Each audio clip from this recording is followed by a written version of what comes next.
Bonjour à toutes et à tous. Chaque fin d'année, l'élaboration du projet de loi de finances a tendance à susciter des inquiétudes chez les loueurs en meublé, et l'une des raisons à cela est bien souvent l'enchaînement rapide d'informations différentes et même contradictoires.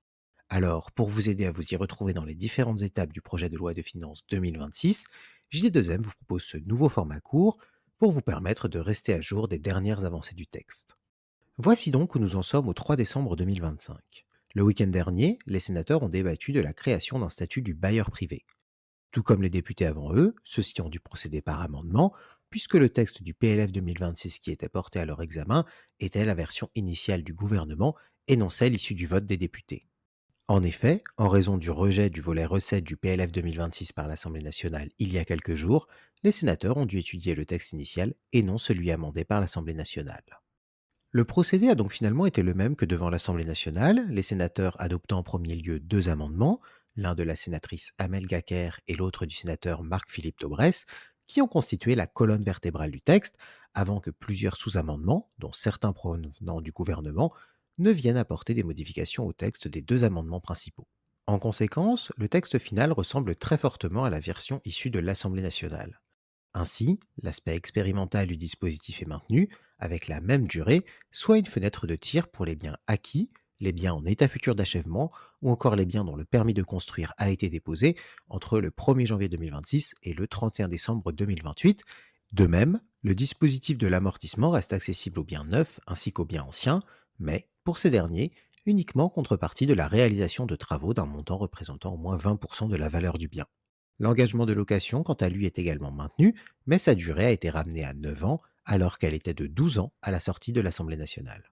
Du côté de l'amortissement en lui-même, le fonctionnement reste équivalent, à savoir des taux variables et un montant plafonné, dans les mêmes conditions que celles prévues par l'Assemblée nationale, soit un taux d'amortissement de base de 3,5% pour les biens neufs, taux éventuellement majoré de 1% si le loyer correspond aux critères d'un loyer social, ou de 2% pour un loyer très social, soit 5,5% au maximum, et un taux d'amortissement de base de 3% pour l'ancien, avec des bonus de 0,5% ou 1% si le loyer est à nouveau social ou très social, soit 4% au maximum.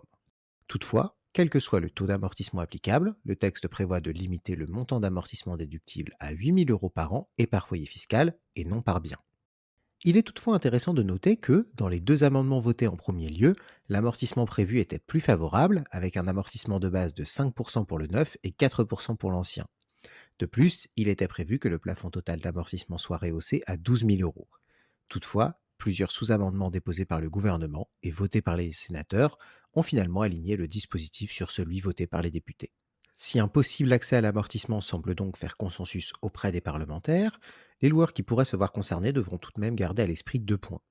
En premier lieu, l'amortissement éventuellement déduit deviendrait réintégrable dans le calcul de la plus-value en cas de vente, et, en second lieu, par le biais d'un sous-amendement gouvernemental voté par les sénateurs, le bénéfice de l'amortissement mettrait fin à la possibilité d'imputer le déficit foncier sur le revenu global en location vide, et cela afin de limiter les cas de suroptimisation fiscale. Du côté de la location meublée maintenant, rien n'est à signaler. En effet, lors du passage du texte devant les députés, un sous-amendement prévoyant de plafonner l'amortissement déductible en location meublée à 2% a été adopté. Toutefois, le texte étant tombé, ce sous-amendement a disparu. Ainsi, puisqu'aucun amendement ou sous-amendement déposé ou adopté par les sénateurs ne mentionne la location meublée, celle-ci voit donc, à l'heure actuelle, son régime inchangé. À ce sujet, il est d'ailleurs intéressant de souligner que des amendements proposant une unification totale des régimes de la location nue et de la location meublée ont été rejetés par les sénateurs. Bien évidemment, il convient d'attendre que la version finale du texte soit définitivement adoptée, ce qui signifie un vote favorable d'une commission mixte paritaire qui devra certainement se réunir à l'issue des travaux du Sénat. Il n'en est pas moins que les signaux se montrent encourageants pour les loueurs de logements vides, qui pourraient donc bénéficier de l'amortissement, mais aussi pour les loueurs de meublés, qui pourraient donc conserver leur régime inchangé en 2026. Si vous avez aimé notre podcast, faites-le nous savoir et n'hésitez pas à vous rendre sur notre site internet, à nous suivre sur les réseaux sociaux ou encore à nous contacter directement par téléphone ou par mail à l'adresse contact@jedéclaremonmeublé.com.